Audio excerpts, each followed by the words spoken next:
Hello hi ಎಲ್ಲರಿಗೂ ನಮಸ್ತೆ ಸ್ನೇಹಿತರೆ, ವೆಲ್ಕಮ್ ಟು ಮೈ ಚಾನಲ್ ಗೃಹಲಕ್ಷ್ಮಿಗೆ. ಸೊ ಇವತ್ತು ಜಸ್ಟ್ ನಿನ್ನೆದು ಸಾಯಂಕಾಲ ವೀಡಿಯೋ ನಾನು ಶೇರ್ ಮಾಡ್ತಾಯಿದ್ದೀನಿ. ಏನು ಅಡುಗೆ ಮಾಡಬೇಕು ಅಂತ ಯೋಚನೆ ಮಾಡ್ತಾಯಿದ್ದೆ. ಸೊ ಸಾಂಬಾರು ಮಾಡಿದ್ರೆ ಮತ್ತೆ ಬೆಳಗ್ಗೆಗೆ ಉಳಿದೋಗುತ್ತೆ. ಇವತ್ತು ಇದ್ದಿದ್ದು ನಾನು ಮತ್ತು ನನ್ನ ಮಗ ಇಬ್ಬರು ಮಕ್ಕಳು. ಅವರು ಸೊ ಬೇರೆ ಕೆಲಸದ ಮೇಲೆ ಎಲ್ಲೋ ಹೋಗಿರೋದ್ರಿಂದ ಏನಾದರೂ ಇನ್ಸ್ಟೆಂಟಾಗಿ ಮಾಡೋಣ ಅಂತಂದ್ಬಿಟ್ಟು ನೋಡಿದೆ. ಅದಕ್ಕೆ ಸ್ವಲ್ಪ ವೆಜಿಟೇಬಲ್ಸ್ ಇತ್ತು, ಕ್ಯಾರೆಟು, ಸ್ವಲ್ಪ ಬೀನ್ಸು, ಕ್ಯಾಪ್ಸಿಕಮ್ಮು, ಅದನ್ನೆಲ್ಲ ಕಟ್ ಮಾಡಿ ಫ್ರೈ ರೈಸ್ ಮಾಡೋಣ ಅಂತ ಡಿಸೈಡ್ ಮಾಡಿದೆ. ನನ್ನ ಮಗ ನಾನು ಮಾಡ್ತೀನಿ ಇವತ್ತು, ಸ್ವಲ್ಪ ತೋರಿಸು ಮಮ್ಮಿ ಅಂತಂದಿದ್ದ.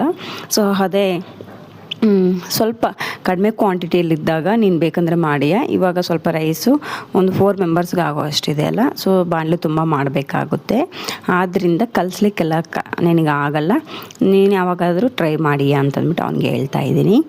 ಇಲ್ಲಿ ಏನಂತಂದರೆ ರೆಸಿಪಿ ಬಂದಾಗ ಸ್ನೇಹಿತರೆ, ಮೊದಲಿಗೆ ಎಣ್ಣೆನ ಹಾಕ್ಕೊಂಡು ಸ್ವಲ್ಪ ಫ್ರೈ ರೈಸ್ ಆಗಿರೋದ್ರಿಂದ ಸ್ವಲ್ಪ ಎಣ್ಣೆ ಜಾಸ್ತಿನೇ ಇಳಿಸುತ್ತೆ. ಒಂದು 100 ಗ್ರಾಮ್ ಆದರೂ ಎಣ್ಣೆ ಬೇಕಾಗುತ್ತೆ.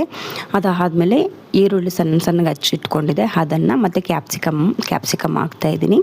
ನೀವು ಇಲ್ಲೇನಾದರೂ ಕ್ಯಾಲಿಫ್ಲವರ್ ಇದ್ದರೆ ಕ್ಯಾಲಿಫ್ಲವರ್ ಸಹ ಹಾಕ್ಕೋಬೋದು. ಸೊ ಇವಾಗ ನಾವು ಸ್ವಲ್ಪ ಜಾಸ್ತಿ ನೀವು ಬೇಯಿಸೋಕ್ಕೆ ಹೋಗಬೇಡಿ ಈರುಳ್ಳಿ ಮತ್ತು ಕ್ಯಾಪ್ಸಿಕಮ್ಮು ತರಕಾರಿನೆಲ್ಲ. ಜಸ್ಟ್ ನಮಗೆ ಸ್ವಲ್ಪ ಅರ್ಧ ಬೆಂದ್ಕೊಂಡ್ರೆ ಸಾಕಾಗುತ್ತೆ. ಅರ್ಧಂಬರ್ಧನೇ ನಾವು ಚೆನ್ನಾಗಿ ಇದು ಚೆನ್ನಾಗಿರುತ್ತೆ ಬೆಂದ್ಕೊಂಡ್ರೆ.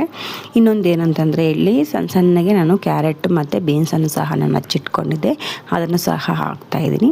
ಸ್ವಲ್ಪ ಬೇಗ ತರಕಾರಿ ಎಲ್ಲ ಫ್ರೈ ಆಗುತ್ತೆ ಅನ್ನೋ ಕಾರಣಕ್ಕೆ ಸ್ವಲ್ಪ ಸಾಲ್ಟನ್ನು ಸಹ ಹಾಕ್ತಾಯಿದ್ದೀನಿ. ಅದಾದಮೇಲೆ ಸ್ವಲ್ಪ ಈ ಥರ ಒಂದು ಮಿಕ್ಸ್ ಕೊಡಿ. ಸೊ ಸ್ನೇಹಿತರೆ, ತುಂಬ ಚೆನ್ನಾಗಿರುತ್ತೆ ಸ್ಪೈಸಿಯಾಗಿ. ಯಾವುದೇ ರೀತಿ ಸಾಸ್ನೆಲ್ಲ ನಾನೇನು ಯೂಸ್ ಮಾಡ್ತಾಯಿಲ್ಲ. ಹೆಚ್ಚಾಗಿ ಗರಂ ಮಸಾಲ ಸಹ ನಾನು ಯೂಸ್ ಮಾಡ್ತಾಯಿಲ್ಲ. ಏನೂ ಮಾಡೋಕ್ಕೆ ಇಂಟ್ರೆಸ್ಟ್ ಇಲ್ಲ, ಮಕ್ಕಳಿಗೆ ಏನಾದರೂ ಸ್ಪೈಸಿಯಾಗಿ ಮಾಡಿಕೊಡ್ಬೇಕು ಅಂತಂದಾಗ ಜಸ್ಟ್ ಈ ರೀತಿ ನೀವು ಮನೆಗೆ ಏನಿದ್ರೆ ತರಕಾರಿ ಅದರಲ್ಲೇ ಈ ರೀತಿ ಮಾಡಿಕೊಡಿ, ತುಂಬ ಚೆನ್ನಾಗಿರುತ್ತೆ. ಇದನ್ನ ಪ್ಲೈನಾಗಿ ಸಹ ಮಾಡ್ಬೋದು ವೆಜಿಟೇಬಲ್ಸ್ ಎಲ್ಲ ಅಂತಂದರು. ನಾನು ಅದನ್ನೊಮ್ಮೆ ವೀಡಿಯೋದಲ್ಲಿ ತೋರಿಸ್ತೀನಿ ನಾನು ನಿಮಗೆ. ಸೊ ನಾನು ಆಲ್ರೆಡಿ ರೈಸ್ನ ಬಾಯ್ಲ್ ಮಾಡಿಟ್ಕೊಂಡಿದ್ದೆ, ಅದನ್ನು ನಾನು ಇವಾಗ ಹಾಕ್ತಾಯಿದ್ದೀನಿ. ಇದೇನಂತಂದರೆ ನಾನು ತುಂಬ ಹೊತ್ತಾಯಿತು ಬಾಯ್ಲ್ ಮಾಡಿ, ಆದ್ದರಿಂದ ತಣ್ಣಗಾಗಿದೆ ರೈಸು.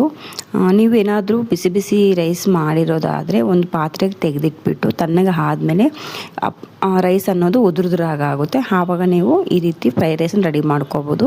ಬಿಸಿ ಬಿಸಿ ಇದೆ ಅಂತಂದರೆ ಫ್ರೈ ರೈಸ್ ಕಲಿಸ್ಬೇಕಂತಂದರೆ ತುಂಬ ಮೆತ್ತಗೆ ಆಗೋಗುತ್ತೆ, ಅಂದರೆ ಮುದ್ದೆ ರೀತಿ ಆಗೋಗುತ್ತೆ, ತಿನ್ನಲಿಕ್ಕೆ ಅಷ್ಟು ಚೆನ್ನಾಗಿರಲ್ಲ, ಉದುರುದ್ರಾಗಿರಲ್ಲ. ಸೊ ಅದೇ ಕಾರಣಕ್ಕೆ ಇವಾಗ ರೈಸ್ ಹಾಕಿದ ಆದಮೇಲೆ ಸ್ವಲ್ಪ ಚಿಲ್ಲಿ ಪೌಡರ್ ಹಾಕ್ತಾಯಿದ್ದೀನಿ, ಸ್ವಲ್ಪ ಗರಂ ಮಸಾಲ ಹಾಕ್ತಾಯಿದ್ದೀನಿ, ಸ್ವಲ್ಪ ಧನಿಯಾ ಪೌಡರ್, ಅಚ್ಚ ಖಾರದ ಪುಡಿ ಸ್ವಲ್ಪ. ಅದಾದಮೇಲೆ ಫೈನಲಿ ಪೆಪ್ಪರ್.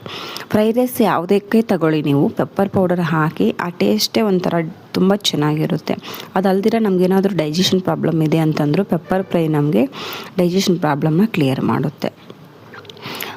ನೋಡಿ ಇವಾಗ ಸ್ವಲ್ಪ ನಾವು ಅರಶಿನ ಸ್ವಲ್ಪ ಇಲ್ಲ ನನಗೆ ಜಾಸ್ತಿ ಆದಂಗೆ ಐತೆ, ಆದರೂ ಪರವಾಗಿಲ್ಲ, ಚೆನ್ನಾಗಿದೆ, ನನಗೆ ಟೇಸ್ಟ್ ಎಲ್ಲ ತುಂಬ ಚೆನ್ನಾಗಿ ಬಂತು.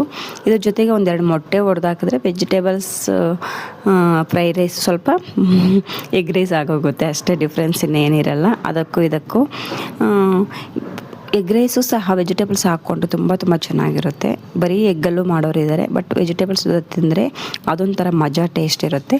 ಸೊ ಫೈನಲಿ ನಮ್ಗೆ ಇವತ್ತು ಸಿಂಪಲ್ ಡಿನ್ನರ್ ಓಕೆ ರೆಡಿ ಆಯಿತು. ನೋಡ್ತಿದ್ರೆ ಬಾಯಲ್ಲಿ ನೀರು ಬರ್ತಾಯಿದೆ ಸ್ನೇಹಿತರೆ, ತುಂಬ ಟೇಸ್ಟಾಗಿ ಇರುತ್ತೆ, ಒಮ್ಮೆ ಟ್ರೈ ಮಾಡಿ. ಎಲ್ಲರಿಗೂ ಗೊತ್ತೇ ಇರೋವಂಥ ರೆಸಿಪಿ ಇದು, ಇದೇನು ಹೊಸದಲ್ಲ.